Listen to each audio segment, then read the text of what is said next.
Bonjour à toutes et à tous. Nous sommes ravis de vous accueillir aujourd'hui à l'Institut français du Liban pour vous présenter la 3e édition du festival Beyrouth Livre. Nous vous remercions d'avoir fait le déplacement et sans plus tarder, nous pouvons accueillir Son Excellence Monsieur l'ambassadeur de France au Liban, Hervé Maghro. Madame la représentante du président pour la francophonie, Monsieur le directeur de l'ESA, Madame la conseillère d'action culturelle et coopération, chère Sabine, non, parce que c'est quand même important. Mesdames et messieurs, c'est avec une émotion un peu particulière que je vous retrouve pour lancer la 3e édition du festival Beyrouth Livre. Il y a tout juste un an, l'actualité tragique nous avait contraints à annuler l'édition 2024 et la présence au-dessus de nous du drone nous rappelle à quel point la situation reste compliquée. Pouvoir vous accueillir à nouveau à l'Institut français du Liban à l'occasion de cette conférence de presse est donc une grande satisfaction. Le format de notre grand rendez-vous littéraire de l'automne vous est désormais familier.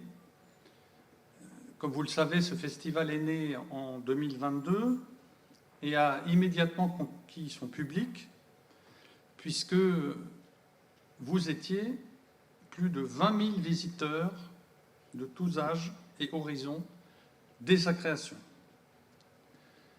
Alors que le monde est secoué de crises multiples, nous pourrions nous interroger: pourquoi continuer à organiser un festival de littérature francophone? La réponse est simple: parce que nous avons la conviction que la culture et l'éducation sont des piliers fondamentaux, le socle de notre humanité et de l'avenir du Liban. Et parce que, nécessairement, nous voulons nous tourner résolument vers l'avenir. Mesdames et messieurs, vous vous souvenez peut-être, il y a un an, la France accueillait sur son sol le 19e sommet de la francophonie.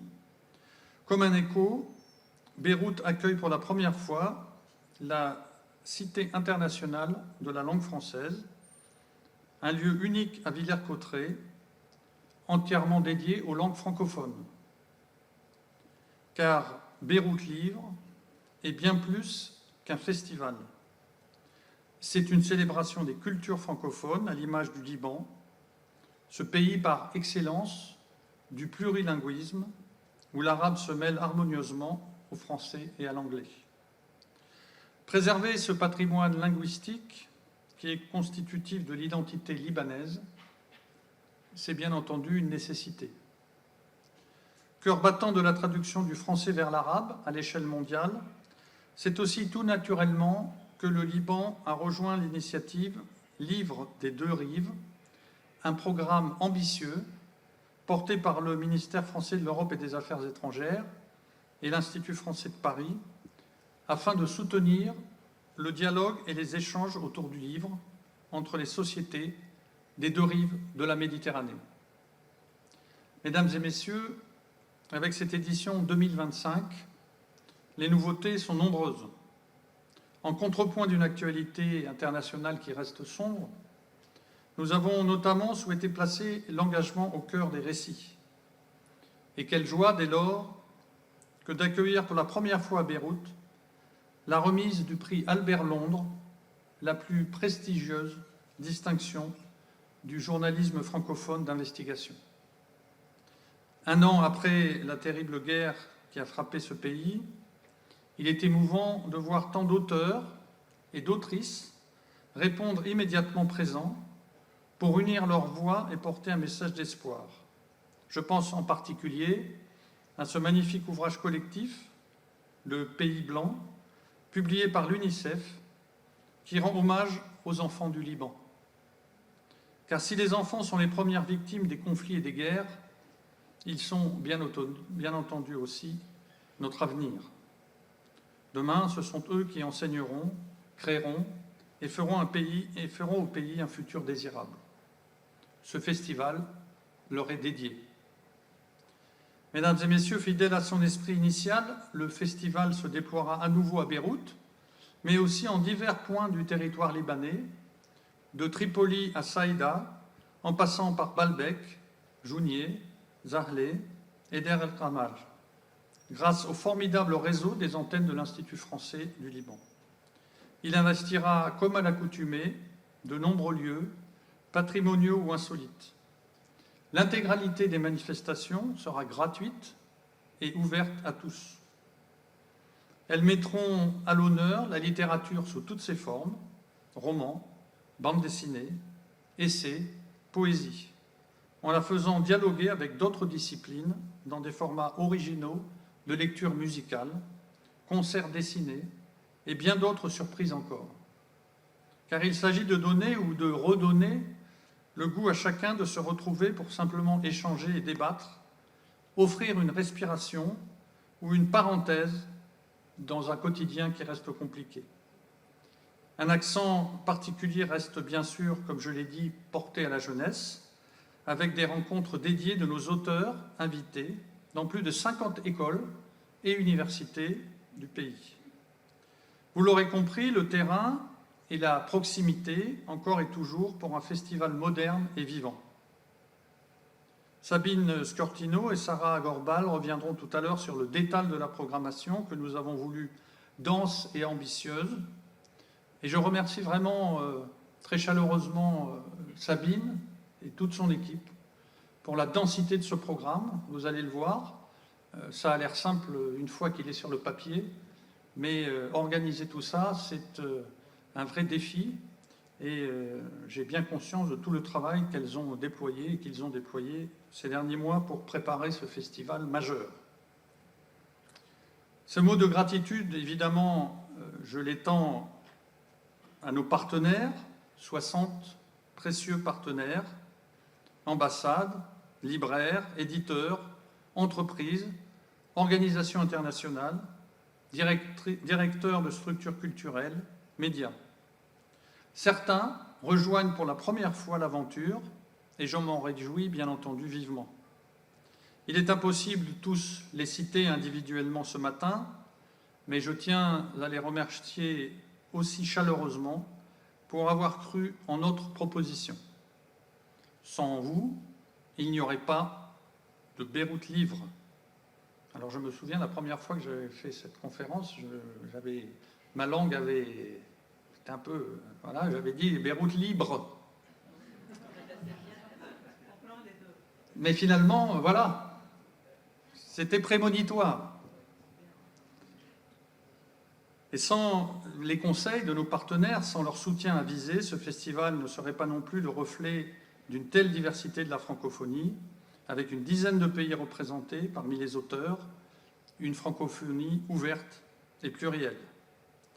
Une mention spéciale également cette année pour notre partenaire fidèle, coproducteur de l'événement, aux côtés de l'Institut français du Liban, à qui je vais céder la parole, l'ESA Business School, qui a accepté une nouvelle fois d'ouvrir ses portes et d'accueillir le grand week-end de clôture les 25 et 26 octobre sur son magnifique campus.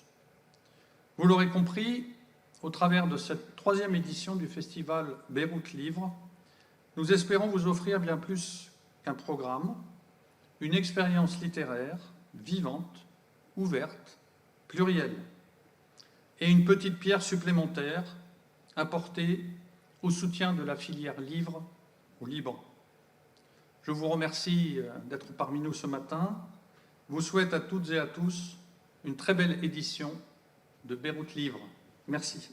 Pour moi, être ici ce matin, c'est toujours un immense moment d'émotion parce que c'est à travers cette coproduction et l'appui de l'ESA à ce beau projet, c'est tout simplement participer à une très belle aventure collective. Et pour celles et ceux qui me connaissent, vous savez à quel point je donne la priorité au vivre ensemble, au travailler ensemble, à la collaboration, à chaque fois que c'est possible au Liban.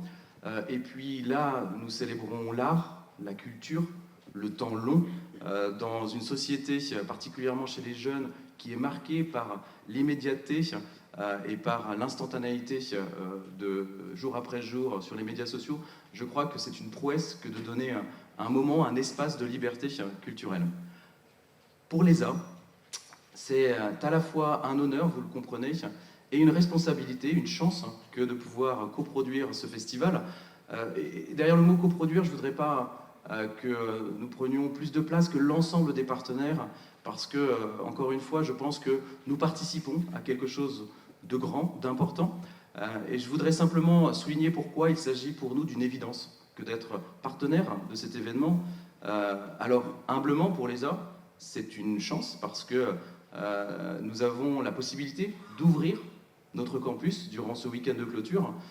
Et je crois que lorsque, pour celles et ceux qui connaissent le campus de l'ESA, lorsque nous avons un campus aussi merveilleux que celui de l'ESA, 35 000 m² de verdure au cœur de Beyrouth, ce n'est pas seulement pour les étudiants et partenaires de l'ESA, c'est un campus dont nous avons la responsabilité, d'ouvrir à chaque fois que nous le pouvons.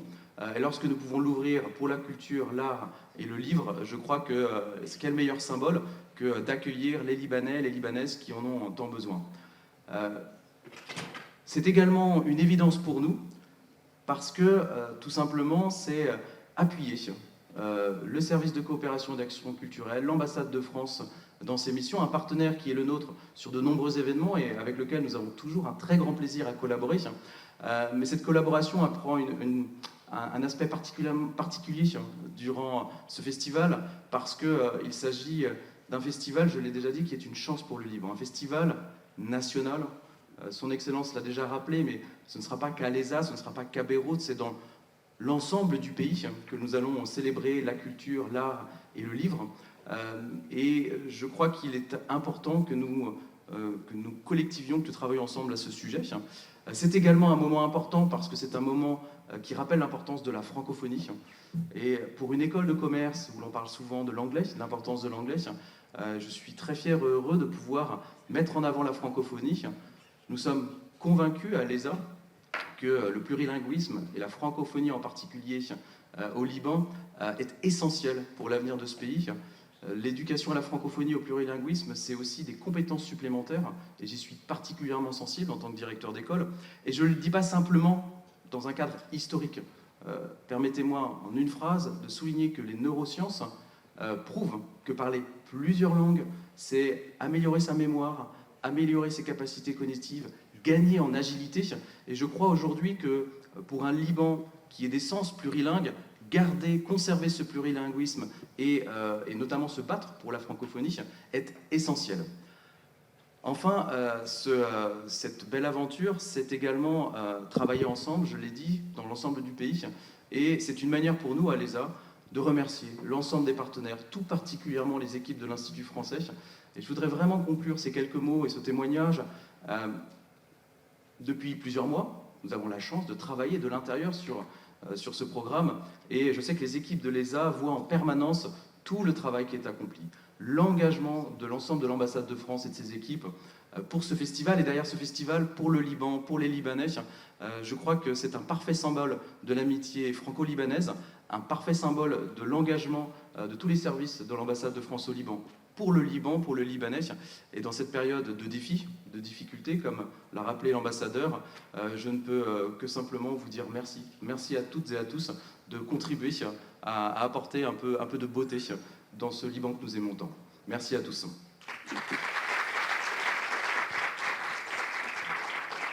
Grand bonjour à toutes et à tous, et merci d'être venus aussi nombreux ce matin pour cette conférence de presse. Avant de rentrer dans le vif du sujet, la programmation, un petit mot d'abord.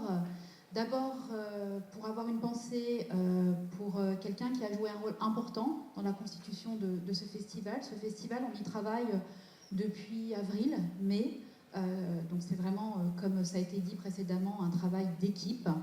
Et évidemment, Mathieu Diaz, vous êtes nombreux à le connaître, il a été la force motrice déjà sur ce concept de festival. Quand on a commencé ce pari un peu fou, c'était en 2022, moi je venais d'arriver tout juste au Liban. Et puis ce concept, non seulement il a pris, il a marché, mais on en est à la 3e édition. Et donc on en est très fiers. Donc voilà, une pensée pour commencer pour Mathieu Diaz. Et ce qui me donne l'occasion d'accueillir et de vous présenter officiellement Sarah Gorbal. Comme l'a dit, alors on a 2 Sarah maintenant dans l'équipe, donc on n'a pas fait très simple, mais comme l'a dit Sarah Obeika, qui a rejoint aussi notre équipe peu avant l'été, nouvelle attachée pour le livre et le débat d'idées, co-commissaire du festival Beyrouth Livre. Donc on est très heureux de l'arrivée de Sarah, qui est très expérimentée, qui a fait un bon bout de chemin de sa carrière en lien avec les acteurs du livre, de l'édition, pour avoir été notamment au Centre national du livre quelques années. Et puis plus récemment, tu exerçais les mêmes fonctions auprès de l'Institut français à Tunis. Donc bienvenue. Merci.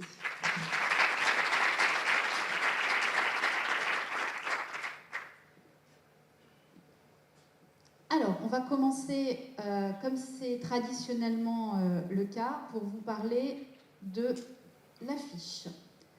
Alors, vous l'avez vu sûrement en arrivant sur les kakémonos que nous avons exposés. On est très très fiers cette année que Lamia Ziadé ait accepté de réaliser pour nous cette magnifique affiche. Alors, on est au Liban. Je ne sais pas s'il faut vraiment que je présente Lamia Ziadé et ses multiples talents. Née à Beyrouth, elle a été évidemment diplômée de l'école des arts graphiques de Penningen, et puis parcours extrêmement prolixe puisqu'elle a côtoyé à la fois les maisons de luxe, les éditions, l'illustration pour les enfants, pour les adultes, mais aussi le cinéma, la pub. Et donc on est particulièrement heureux qu'elle nous ait fait cette très très belle affiche avec son style, je crois, immédiatement reconnaissable, ses couleurs très pop. Et voilà, et donc c'est vraiment une invitation par cette jeune femme à ouvrir le grand livre du festival, ce que nous allons faire maintenant. Alors, quelques chiffres clés pour commencer. L'ambassadeur en a parlé un petit peu dans son discours. Alors, les auteurs et les autrices, évidemment, j'y reviendrai dans la diapo suivante pour présenter quelques noms.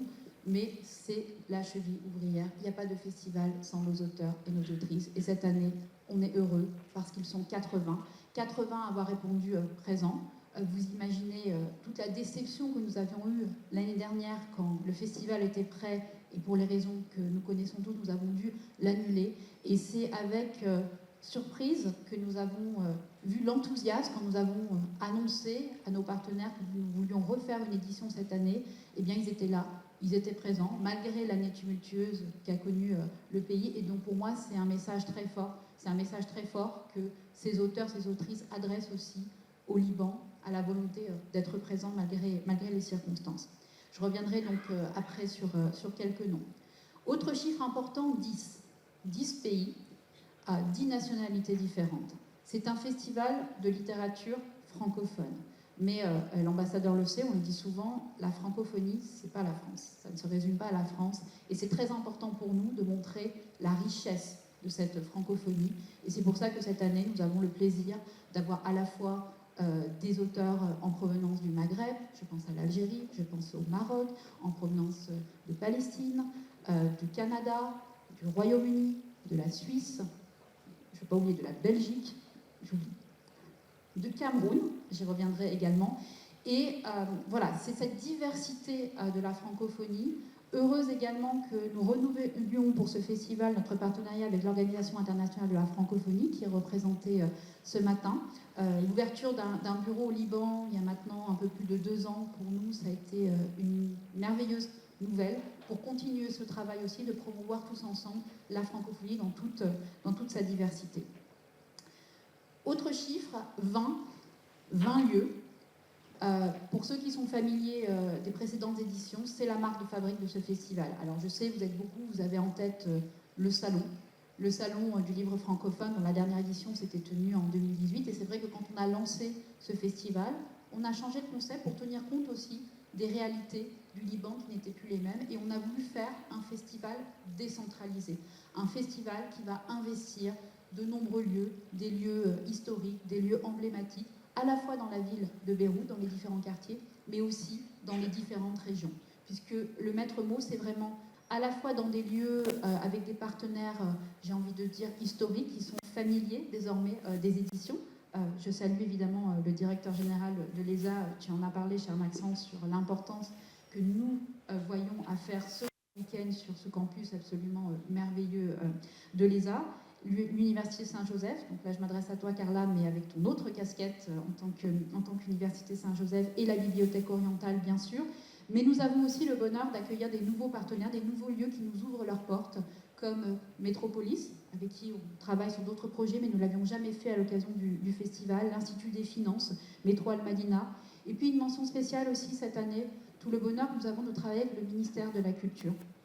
Pour nous, voilà, dans la période charnière dans laquelle se trouve le pays, dans les efforts qui sont faits pour redresser les institutions, eh bien, c'était important pour nous aussi d'être avec le ministère de la Culture qui nous ouvre les portes, notamment pour une belle séquence à la Bibliothèque nationale, et pour nous, c'est quelque chose de symbolique et de très fort. Autre chiffre, 50 interventions auprès des scolaires et des universitaires. Là aussi, marque de fabrique du festival pour ceux qui ont connu les précédentes éditions. Nous avons toute une partie grand public, mais c'est important pour nous d'aller vers le secteur éducatif. En 2023, je regardais les chiffres, nous avions ainsi touché 7000 élèves et étudiants, puisque nos auteurs, en fait, on les envoie aux quatre coins du Liban, dans toutes les régions, dans des écoles, elles sont publiques, elles sont privées, à l'université, publique ou privée. Et donc c'est à la fois, ce que je disais tout à l'heure, apporter cette culture à notre public, à des écoles qui n'auront peut-être pas fait le déplacement pour venir à Beyrouth à participer à certains de nos événements, mais c'est un aspect qui me tient à cœur, de les envoyer à Zarlé, de les envoyer à Tripoli. Eh bien ça leur donne aussi notre vision du Liban, et chaque fois les retours qu'on a eus, c'était que de l'enthousiasme. Vous êtes au rendez-vous, ce festival, on ne peut pas le faire sans vous. C'est vraiment un travail collectif, que ce soit les ambassades de la francophonie, les organisations nationales, les mécènes, les libraires, les éditeurs évidemment, et tous les professionnels du secteur du livre. On est heureux aussi d'avoir cette année l'association Bibliothèques sans frontières, mais aussi le débat d'idées donc des essayistes, c'est important pour nous. Vous avez Yara El-Raddam qui nous fait le plaisir d'être avec nous, un économiste Thomas Porcher qui va aussi apporter sa patte dans le cadre du partenariat avec l'Institut des Finances, des poètes, Rim Batal, des illustrateurs, Joël Ashkar et Baudouin, des journalistes. Il y a, l'ambassadeur en a parlé, la venue du comité Albert Long, et il y a aussi des journalistes qui venaient en dehors du comité. Vous voyez Pierre Aski, vous voyez Augustin Trapenard, qui nous a fait le plaisir de répondre positivement à notre invitation, Marwan Chahine. Priorité aussi à la jeunesse. Quand on fait ce festival, vous le savez, beaucoup d'activités aussi sont destinées au jeune public, pour leur donner ce goût de lire, de la littérature, de ce goût du partage. Et donc Serge Bloch, qui est un ami fidèle de l'Institut, avec notamment évidemment Max et Lily, donc si vous avez des enfants, je pense que tout le monde est familier de cette magnifique série, eh bien il revient pour animer différents ateliers, Aude Picot également. Je disais, ce festival, c'est un festival de littérature, mais c'est un festival aussi qui est pluridisciplinaire. Et ça, c'est important pour nous, c'est-à-dire on va mêler l'amour de la littérature à d'autres formes d'expression artistique. Et donc, vous voyez dans cette liste aussi des profils extrêmement polyvalents. Nous avons Déa Liane, qui vient à l'origine du monde du théâtre, mais qui vient de publier son premier roman, le musicien Albin de la Simone, et puis Shakir Bou Abdallah aussi, avec qui on avait eu l'occasion de collaborer par le passé, humoriste, stand-upper libanais avec un très grand succès, et qui, là aussi, avec ses formes d'écriture particulières, eh bien, se joint au festival avec nous. Et puis dans tout ça, vous avez aussi un mélange de talents émergents qu'on a envie de vous faire découvrir, et puis d'auteurs plus confirmés. On a la chance d'avoir plusieurs lauréats de prix prestigieux. Emily Boom, écrivaine camerounaise qui a reçu le prix des 5 continents, qui sera avec nous. Maëlys Karanga, qui avait reçu aussi il y a quelques années le prix Médicis pour son roman Naissance d'un pont. Nicolas Mathieu, il est où ? Il est là-haut. Prix Goncourt, Leurs enfants après eux. Prix Goncourt il y a quelques années, mais qui a été remis au goût du jour aussi parce qu'il y a eu un film tiré de son roman et que nous aurons l'occasion de projeter aussi à l'occasion du festival. Et puis, bien sûr, je ne peux pas terminer sans dire peut-être un futur prix Goncourt. On l'espère pour le Liban en tout cas, avec Sharif Majdalani. Vous le savez, il fait partie, son dernier roman, Le nom des rois, fait partie de la première sélection de l'Académie Goncourt. Et donc on croise les doigts pour la suite. Voilà un petit peu sur les invités. Maintenant, je passe la parole à Sarah pour rentrer un peu plus dans le détail de la programmation. Bonjour. Donc, marhaba fi. Donc, je vais rentrer dans le détail des programmes. Donc là, rapidement, je vais vous présenter un peu ce qui fait l'ADN du festival. Et donc le dispositif, c'est un parcours déambulatoire dans différents quartiers de Beyrouth. Je reviendrai donc plus tard sur ces quartiers. Un vaste dispositif scolaire, vous en avez parlé tout à l'heure. Les auteurs accueillis à Beyrouth et en région. Et puis le grand week-end festif à l'ESA. Et donc là, on passe, voilà. Donc là, pour la partie déambulation dans Beyrouth, donc pour cette année, on a quatre quartiers avec plusieurs partenaires. Je pense notamment à Clemenceau Hamra avec la galerie Salah Barakat, Métro El Madina, la Bibliothèque nationale du Liban et bien sûr l'ESA Business School. Le quartier Mar Michael avec le cinéma Métropolis, donc c'est un nouveau partenaire et on est ravis. C'est une soirée donc en collaboration avec l'ambassade de Suisse autour de l'autrice Hélène Hofer. Donc c'est à la fois une soirée cinéma et donc livre, et puis l'itinéraire littéraire donc organisé par l'agenda culturel. Et donc le quartier Mathaf à Adleia avec donc le cinéma Montaigne, là où on est, et puis la galerie que vous connaissez, l'université Saint-Joseph et l'Institut des finances Bessel Fleihan, et enfin le quartier Mono avec la bibliothèque orientale de l'université Saint-Joseph. Donc, en plus de la volonté de décloisonner la littérature, parce que c'est vraiment notre volonté avec ce festival, de sortir un peu la littérature des salons.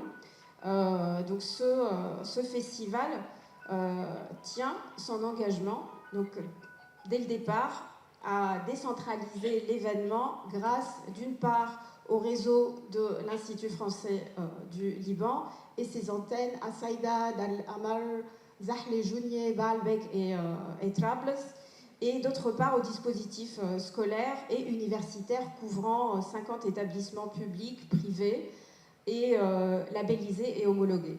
Là aussi, c'est donc l'autrice, l'auteur, vraiment le livre qui se déplace et qui va à la rencontre des lectrices et lecteurs. Et bien sûr, sans oublier le rendez-vous dans le rendez-vous, à savoir le week-end à l'ESA pour accueillir donc grands et petits autour de trois scènes. Donc un espace jeunesse qu'on a confié cette année à la librairie Phénicie, une grande librairie du festival. On y tient vraiment aux libraires et comme l'a dit Sabine, je viens du livre et donc je tiens à toute la chaîne du livre. Et les libraires, parce que je sais que c'est pas facile pour ce maillon de la chaîne. Donc je remercie nos 5 libraires partenaires historiques, la librairie Antoine, la librairie Stéphane, la Phénicie, l'Orientale et la librairie Le Point. Et donc je n'oublie pas l'espace restauration, puisque en plus donc de l'âme, on a besoin de nourriture terrestre, et je remercie Sou El Akel, et comme ça on pourra joindre l'utile à l'agréable. Donc entre les signatures, les rencontres, les débats, les moments festifs, notamment le concert du samedi, on vous dévoilera quelques jours, donc pas aujourd'hui, mais quelques jours donc, prochainement, donc le groupe de ce concert. Et donc pour ce week-end à l'ESA, il y en aura pour tous les goûts. Alors les temps forts, nous y voilà. Donc la veille, le 21 octobre, marque le lancement du quart d'heure de lecture à 11h15 précisément. Donc tout le Liban lit. Donc c'est une initiative donc qui est historique aussi et en partenariat avec le Centre national du livre en France et tout le Liban. En fait, toutes et tous, donc nous sommes tous et toutes invités à participer à cette opération nationale, en partenariat aussi avec le ministère de l'Éducation et de l'Enseignement supérieur libanais. Vous pouvez d'ailleurs arborer cette très belle affiche dessinée à l'occasion par le bédéiste libanais Kamel Hakim. Donc voilà, on se prépare, choisissez vos extraits et vous pouvez lire et partager ce moment sur les réseaux sociaux. Donc, autre temps fort, l'itinéraire littéraire. Je disais tout à l'heure que c'est toujours organisé par notre partenaire historique, l'agenda culturel. Pour cette édition, donc, il pose ses valises à Mar Michael. Donc on aura là aussi une déambulation et dans des lieux insolites où on va pouvoir rencontrer des auteurs, échanger avec eux, des autrices. Ça peut être dans un restaurant, dans un bar. Donc là aussi, on va découvrir bientôt ce que nous a concocté l'agenda culturel pour cette édition. Et surtout, vraiment, on tient à s'adresser, là aussi, à s'adresser à tout le monde et à un public qui peut-être n'est pas nécessairement tourné vers la lecture naturellement ou qui est effrayé par la lecture. Donc on tient vraiment à ce que la lecture soit un plaisir et sans jugement. L'incontournable édition de Lorient le jour, donc Lorient des écrivains, où donc le temps d'un numéro, les autrices et auteurs participants prennent les commandes du journal, donc Lorient le jour en l'occurrence, sous la rédaction en chef de Sabine Roussoub. Voilà, donc là, juste, ça c'était la photo gagnante du concours du quart d'heure de lecture en 2023. Et si mes informations sont bonnes, c'était à Sainte-Famille à Fanard. Voilà, donc c'est l'école gagnante. Autre temps fort, donc Monsieur l'ambassadeur et Sabine en ont parlé. Donc je ne peux pas ne pas en parler parce que c'est la première fois et on est ravis d'accueillir la remise des prix Albert Londres, puisque donc il y a maintenant, en plus du prix historique donc de la presse écrite, il y a maintenant le prix de l'audiovisuel et le prix du livre. Donc le prix Albert Londres, c'est un peu le Goncourt dans le domaine du journalisme. Donc c'est vraiment une prestigieuse récompense. Et on est ravis d'accueillir une délégation de plus de 40 journalistes. Et on souhaite bonne chance aux présélectionnés, Arthur Saradin, qui est correspondant donc du journal Libération ici au Liban et au Moyen-Orient, et Emmanuel Haddad, journaliste de Lorient le jour. Donc bonne chance. Donc ce n'est pas encore fini, donc encore les temps forts. Je ne vais pas suivre nécessairement cet ordre-là, qui est un ordre chronologique. Donc je commence par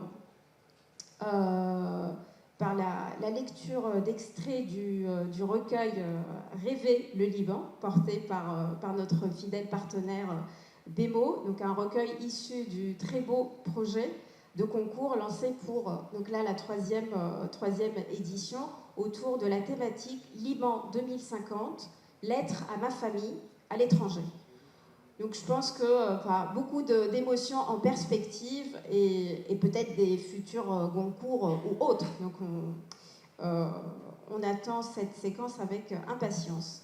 Et donc comment ne pas mettre l'accent sur le grand atelier jeunesse, Sabine, voilà, tu en as parlé, avec donc un partenariat qui nous est cher, la Bibliothèque nationale du Liban, et donc un atelier, priorité aux jeunes, mais les grands aussi sont invités, et je sais que cet atelier est très attendu. Donc c'est Marc Boutavant, donc là aussi si vous connaissez la série Chien pourri, donc c'est un auteur jeunesse qui sera ravi de retrouver les Libanaises et Libanais. Je finis par ces deux temps forts hybrides, comme on aime. Donc quand la littérature rencontre d'autres disciplines artistiques, comme je l'ai dit, c'est vraiment l'ADN de ce festival. Donc monsieur l'ambassadeur parlait de Villers-Cotterêts, c'est la ville d'Alexandre Dumas. Donc je ne peux que vous conseiller le concert dessiné inspiré du conte de Monte Cristo avec Fred Nefché et Alfred, que j'ai eu la chance de voir à Marseille il y a 2 ans, dans le cadre d'un autre festival littéraire qui s'appelle Oh les beaux jours. Et je ne pourrais pas ne pas vous parler d'une figure incontournable, donc à savoir Charles Berberian, que vous connaissez très bien, qui nous promet une soirée Walaou, où s'entremêlent lecture, dessin et musique. Et donc ça sera à Métro El Medina, donc aussi un nouveau partenariat dans le cadre de ce festival.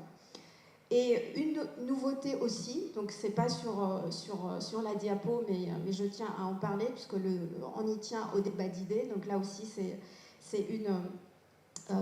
un nouveau partenariat. Les sciences humaines et sociales font leur entrée avec le colloque Que peuvent les sciences humaines, un colloque organisé par l'USJ et avec le soutien de l'AIF. Donc ça sera le mercredi 22 à 9h30. Des questions qui nous occupent toutes et tous, humanité environnementale, numérique et médicale. Ce n'est pas encore fini, donc voilà, vous voyez, le programme est dense. Là, on a 4 expositions, donc rapidement, je vous présente les 4 expositions. Je commence par l'exposition Diplomatie et bande dessinée, la France et le monde depuis 1945, une idée originale de monsieur l'ambassadeur Hervé Macro et d'Albert Drandorf. Dans ses précédentes fonctions. Dans ses précédentes fonctions. Comme directeur des archives diplomatiques. Oui, oui. Donc quand le 9e art rencontre la diplomatie, et ça sera à la galerie de l'IFL dès le 15 octobre. Et donc une exposition vraiment qui repose sur un pari original, faire dialoguer des archives diplomatiques du XXe siècle avec une sélection de planches de BD. Donc la deuxième exposition, Écrire en français, là aussi c'est une exposition qui voyage. Donc la dernière fois j'ai pu d'ailleurs l'apprécier au Festival du Livre à Paris, donc cette année. C'est une exposition qui met en lumière une centaine d'autrices et d'auteurs venus du monde entier qui toutes et tous écrivent en français. Donc c'est une exposition portée par l'Alliance française de Paris et l'Institut français. Et depuis, donc, elle voyage dans le réseau et on est ravis de l'accueillir. Donc ça sera à l'ESA.